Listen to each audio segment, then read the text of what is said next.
नमस्कार। इससे पहले वाले वीडियो में हमने देखा था समांतर माध्य की गणना की थी हमने। इसमें हम मध्यिका या मीडियन, तीन नामों से इनको जानते हैं। इससे संबंधित प्रश्नों को हल करेंगे। मीडियन संबंधी प्रश्न इस प्रकार से आते हैं। पहले प्रकार ये है, दूसरा प्रकार ये है, तीसरा ये है, चौथा ये है। आपको लग रहा होगा पहला और दूसरा प्रकार एक जैसा ही लग रहा है, लेकिन इसमें थोड़ी सी डिफरेंस है। इसको हम अभी हल करेंगे जब पता चलेगा। तो हम लेते हैं पहला, दूसरा, तीसरा, चौथा। तो पहला प्रश्न लेते हैं हम। पहले प्रश्न में देखिए आप,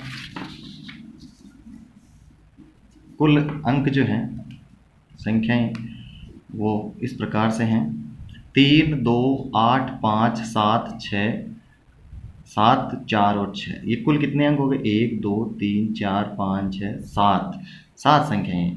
हमें जब इसका मध्यिका ज्ञात करनी होती है पहले प्रश्न में, तो हम क्या करेंगे? सबसे पहले इन संख्याओं को बढ़ते हुए क्रम में लिखेंगे, यानी सबसे पहले छोटा फिर बड़ा, आरोही क्रम में लिखेंगे। इसमें सबसे छोटी संख्या जो है वो है 2, उसके बाद है 3, 4, उसके बाद है 5, उसके बाद 6, 7 और 8। इस प्रकार से कुल ये अंक हैं। अब हमें जो m ज्ञात करना है वो होगा n+1/2वां पद। ये इसलिए होगा क्योंकि यहाँ देखिए कुल अंक कितने हैं, संख्याएं कितनी? 1, 2, 3, 4, 5, 6, 7।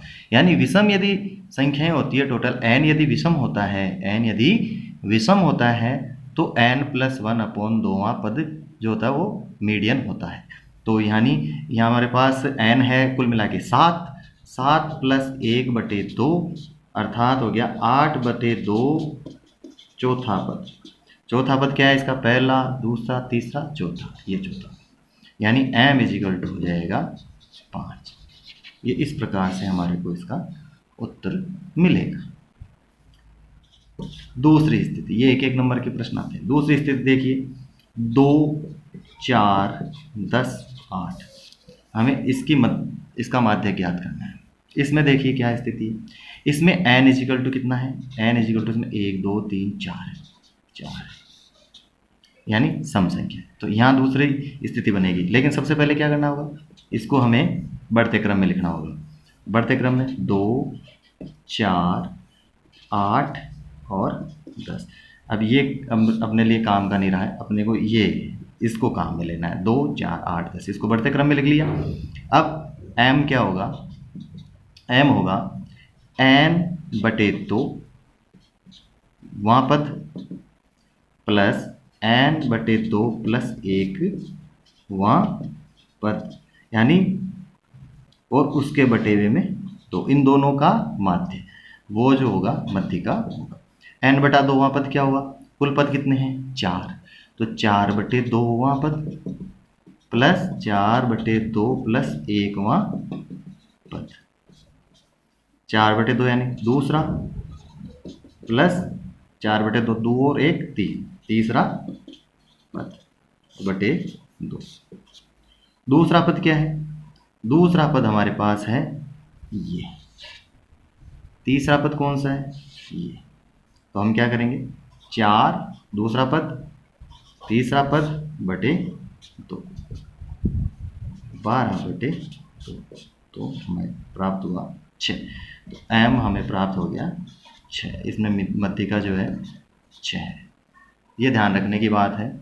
मुख्य रूप से यदि सम संख्याएं होती है तो ये सूत्र लगेगा मीडियन का, और विषम होती है तो ये सूत्र लगेगा। अब तीसरा प्रश्न आता है हमारे पास। तीसरे प्रश्न के लिए हमें थोड़ी सी मेहनत और करनी पड़ेगी। तीसरे प्रश्न में हमें दिया हुआ है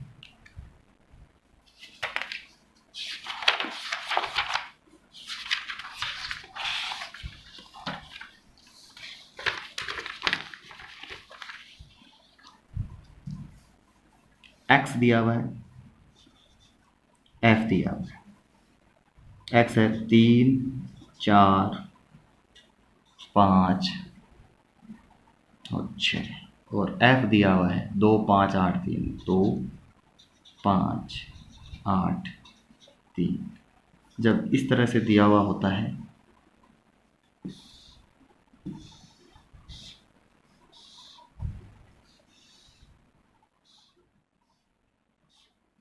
तो हमें अब ज्ञात हो करनी होगी सी एफ। ऐसी स्थिति में हमें ज्ञात करनी पड़ेगी सी एफ यानी संचयी बारंबारता। संचयी बारंबारता, इस बारंबारता से निकालेंगे 2 2, फिर 2 और 5 7, 7 और 8 15, 15 और 3 18, अर्थात ऐसे निकालेंगे। ये आ गया, फिर इसमें ये जोड़ेंगे, ये आ गया, ये साथ में ये 8 जोड़ेंगे, ये आ जाएंगे, इसमें ये जोड़ेंगे, ये आ जाएंगे। इस प्रकार से हमें ये संचयी बारंबारता प्राप्त हो जाएगी। टोटल हमारे पास एफ जो है 18 है और यहाँ पर भी, तो एफ या एन मान सकते हैं इसको, तो ये 18 है। एम क्या होगा? एम होगा एन बटे 2वां पद, एन बटे 2वां पद होता है। एन कितनी है? 18 टोटल, 18 बटे 2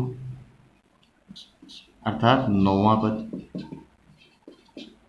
9वां पद कौन सा है?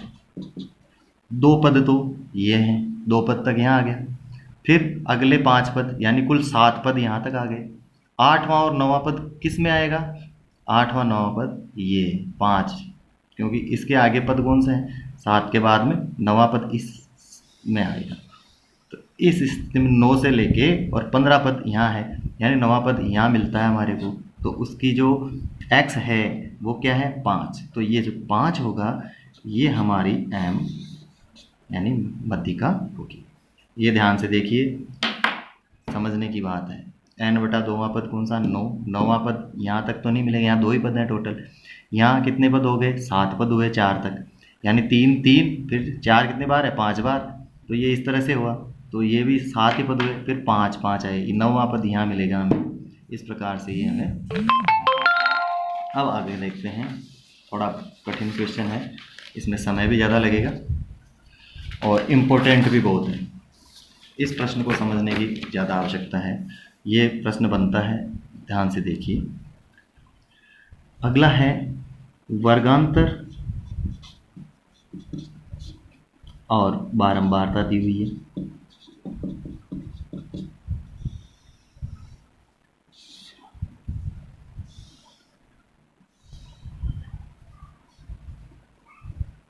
जीरो से 10, 10 से 20, से 30, 30 से 40, 40 से 50।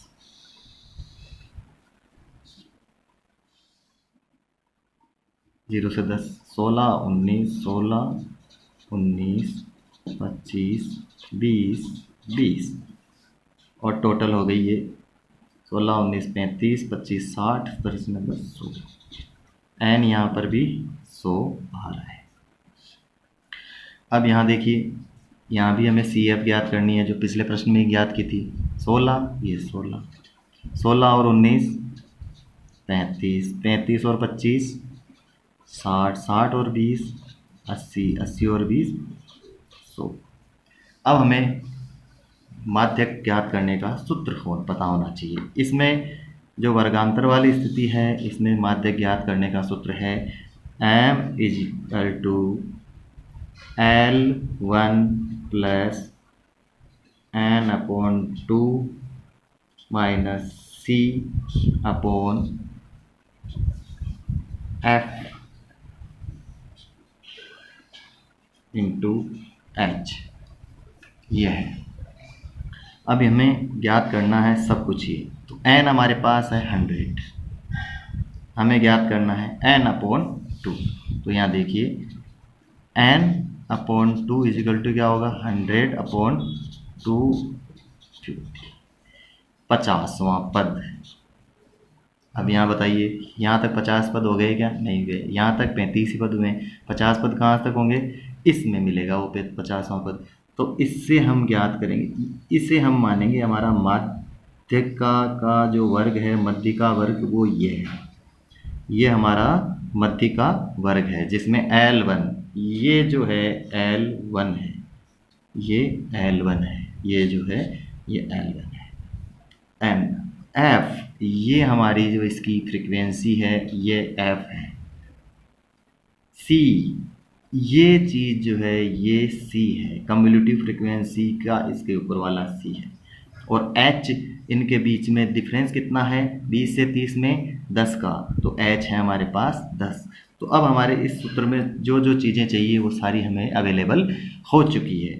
तो अब हम लगाएंगे m is equal to L1, L1 हमारे पास है 20 प्लस n/2 हमें प्राप्त हुआ था 50 माइनस c कितना है 35 अपॉन f है 25 और h जो इसका है डिफरेंस है 10 का ये।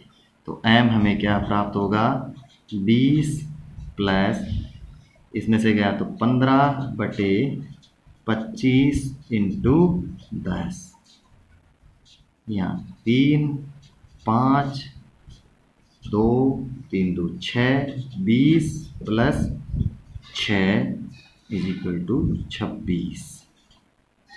तो 20, ये देखिए ये इनको सब सोल्व करेंगे 15/25 और इस प्रकार से हमें इनको सोल्व करेंगे 3 5 जो भी है आप आराम से सोल्व कर लोगे इसको, इसमें कोई बड़ी बात नहीं है। तो 20 और ये 6 26, तो हमारी जो मध्यिका ज्ञात होगी वो होगी 26। इसका मध्यिका या माध्यक हम जो कह सकते हैं वो 26 होगा। Thank you. आज माध्य और मध्यिका दोनों के चैप्टर हो चुके हैं। बहुलक का भी अभी थोड़ी देर बाद ही अपलोड कर दिया जाएगा। धन्यवाद।